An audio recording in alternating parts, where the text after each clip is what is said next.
Welcome to Midwinter Minis. My name's Guy and I make terrible hobby decisions so you don't have to. This video has been kindly sponsored by Dice Goblin and I have a terrible secret. I have way too many Necrons. How many? Let me explain before I tell you. You see, Necrons were the first thing I posted about here on YouTube. Video number 1. How to speed paint sandstone Necrons. And crazily, since 2018 it's become one of the most popular unofficial Warhammer schemes around, and aside from orcs, Necrons are my main army. In 2020, when 9th edition and the Indomitus set was announced, I really wanted to get my hands on it. My gaming buddy Ant also wanted it, but for the Space Marines obviously. I want loads of warriors. He wanted loads of bikes, so we thought we'd do the classic Warhammer buddies thing and get a box each and give each other the armies we didn't want. When the news broke that it was going to be a limited release and the orders weren't guaranteed, we decided to hedge our bets. I ordered 2 from 40k here in Colchester and Ant ordered 2 from his local gaming store. You can see where this is going, right? All of them arrived, so I ended up with 4 sets of Indomitus Necrons. I used a few for my Markaban Dynasty video, but the rest sat on my shelf for 2 years. Well, now I've got a dedicated studio, nice new cabinets to fill, and videos to make. I reckon it's time to do something about that. Hattie's been building them on and off in the downtime between projects since she joined the team in April. Welcome aboard, Build 80 Warriors. You say hazing, I say work experience. She put in a valiant effort and built every model I had, even the cheeky bonus models I kept randomly buying on a whim.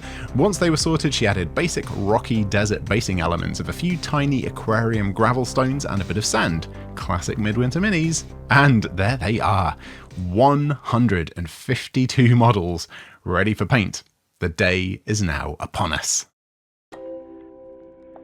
Blah. Sunday morning, 10 to 7. Just woken up. Time to get going. Showered and shaved. It has to be you. Later on, I think I'm going to need some rock chunks for some of the bigger models. And would you look at that? My new place has some slate chips in the garden. Come on in.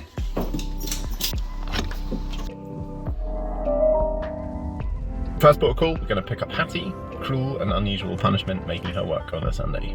Whoa, jiggly. Jiggle footage.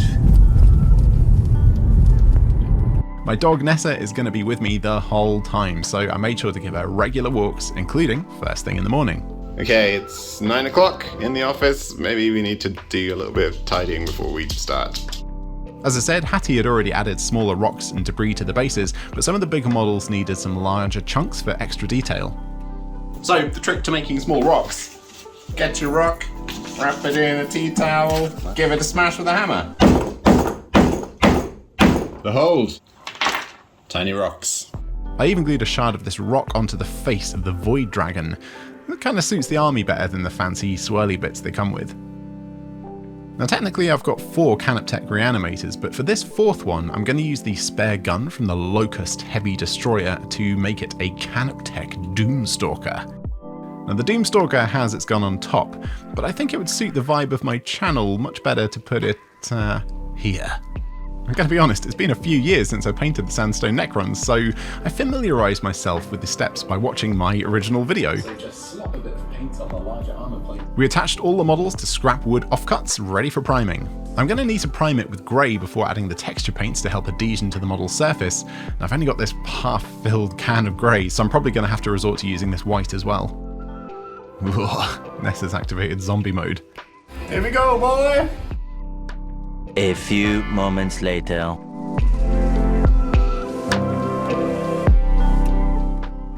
So that's all 151, 2 models spray primed, some of them white because I ran out of grey. Next step is applying all of the texture paints. And those textures are Agrellan Earth for the crackle effect, and then Vallejo Earth texture for the rough, rocky finish. An hour and a half into the day, I think we've made a pretty good start.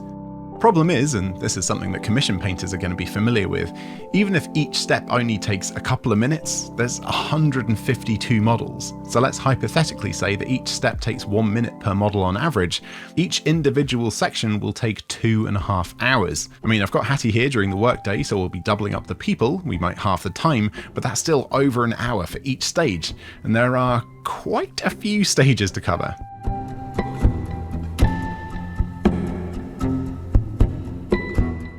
Now this needed some time to cure and crackle, no point painting anything else just now, so we took the dog for a walk and grabbed some lunch.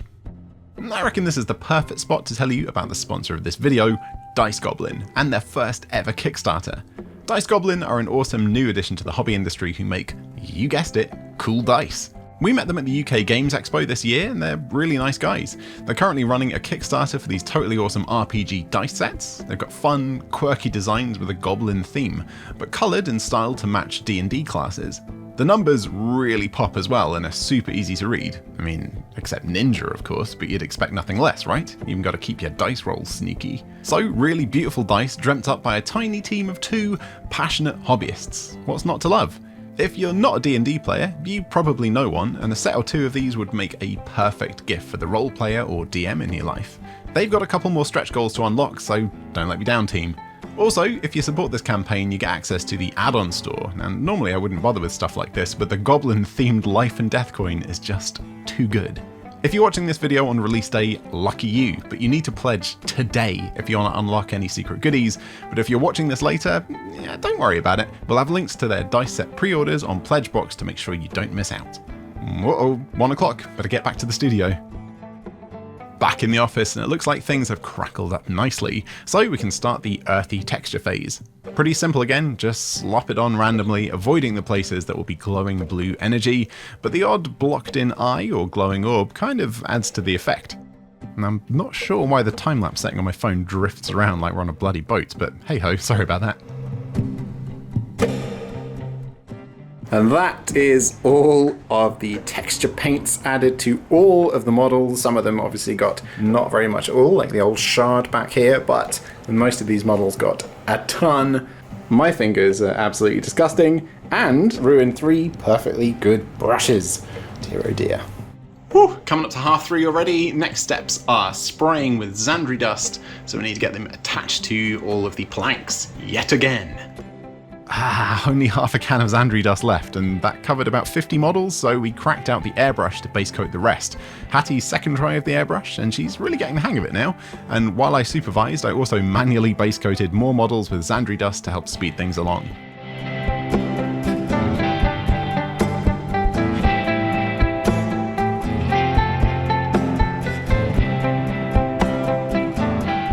Almost 2 hours later and we are done. Glad to get our masks off, but man, I wish I'd put something comfy on the edge of the table where I'd been resting my arm.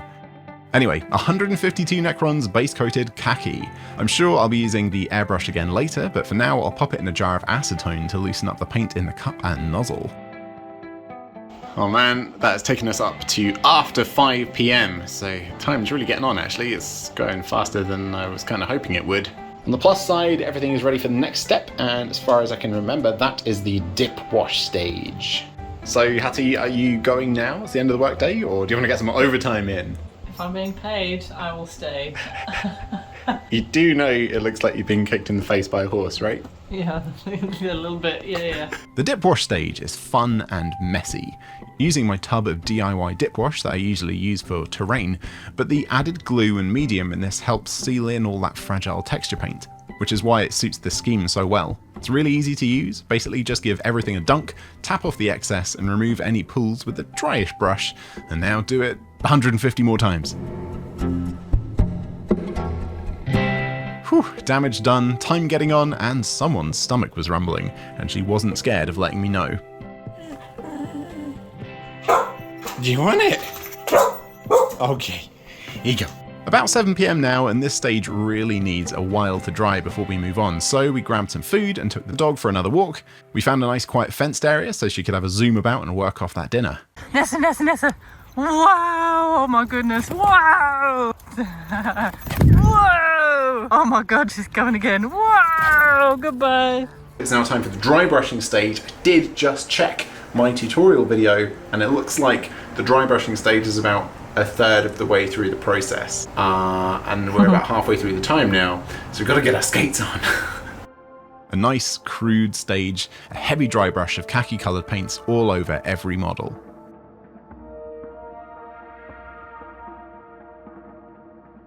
This is now empty, and also we've only got 2 kind of khaki colours left, and this one is getting empty as well, so Godspeed, little paints. What time is it? I think it's like 11:30, but I've actually just looked at the clock, and it's 10 to 12. Real tired. We've just finished the dry brushing stage of the Xandri dust. I feel like in the interests of doing this on time, we should cut the intermediate dry brush stage, and I think we should go straight to a brighter highlight dry brush, like Screaming Skull / Pale Sand. I think that would work quite well, and it would also save a little bit of time, because doing that yet again is going to burn up like another couple of hours. That's just time I don't have anymore. So, yep, we did exactly that and moved straight onto the brightest dry brush stage. And thankfully, this stage didn't take quite as long as the Xandri dust. So it's almost midnight. You've now forgotten how to sit on chairs. So you've had like a 15-hour workday already. You sticking around, or are you going to leave? I will stick around. Crazy. Crazy. I'm super tired. And also, I think I'm going to change my top because Xandri dust on it. Duh. Time was taking its toll on our sanity. I was having to do loads of takes to string sentences together on my phone cam, and Hattie was, well... I've lost my mind. Oh, goodbye. I'm pretty sure some shadowy secret government agency used non-stop miniature painting as some sort of torture method. 2 a.m. On the plus side, there's no more dry brushing to do. On the downside. I'm going home. So after smashing a 17-hour day like a total trooper, Hattie is away. Next up, a flesh wash to add a bit of warmth to the stone. Okay, it's now coming up to 3:30, and I've added a sepia shade to a little bit of every single model. Some of them got more than others, some of them hardly got any, but it just adds a little bit of warmth because the next step is going to be very cool, colour temperature wise and effect wise, and that is the blue energy. Now, I had let my gaming group of Hattie, Simon, Steve and Ant know that I was doing the no sleep event. I knew Steve and Ant had plans that weekend, but Simon remained mysteriously quiet about it. So it's 4:05 and I hear a knock on the door. And who is it? Oh yes! Simon's here to save the day. He did wake Nessa up though. Oh. We listened to some Discworld audiobooks and enjoyed the peace of early morning painting. Simon also paints a crazy number of models in his hobby time and is well versed in army painting and had some great ideas up his sleeve. If you do the airbrush stage, yeah. As soon as the airbrush is done, I can be doing the base edges, and then once the base edges are done, the airbrush will be dry and ready for the next stage. You're a genius. You're a genius. Let's do it. Okay. The fun part about Simon's plan is, after this, all the models will technically be official tournament ready, with more than 3 colours, based and rims painted, ahead of the 24-hour deadline. The sun's coming up now, and I've been trapped in this box for quite a long time. Go for a little 6 a.m. walk, trying to convince myself that the sun is coming up, and I've slept really well, and I haven't been up since yesterday morning. I got back and carried on with the blue highlighting while Simon painted the rims, and then before I knew it, it was 9 a.m, start of a new work day, and Hattie's back. Okay, it's 9:10. That means we've been working, well, I've been working for 24 hours. I've been awake for 26 hours. Hattie's here, back again. Simon's away, tag teamed out and in, and now we are working on the blue glowing effect and making it pop even more. And I've got a sneaky plan. Basically going to truncate the steps into just 2 steps. One of them is to highlight all of the blue glowy areas with white, and then just glaze everything with Guilliman blue. I reckon that's going to be a winner. And look at my blue fingers. We soldiered on, adding some cold white highlights to all of the glowing energy bits, sometimes airbrushing on the larger sections, but mostly using the brush until every model had a nice soft energy glow. And by this point my brush control was all over the place and I felt like I was getting ready to call it a day. Well, there was 1 step left to go, and that is to add Guilliman blue to the glowing blue energy parts, but I'm very much now on the struggle bus. I've been awake for almost 29 hours. I'm very, very tired, and I've been doing this for 27 hours, and I think I am done. I'm gonna go home and go to bed. And I'll do this next time we come into the studio. That's not a cop-out, right? Look at all these chickens.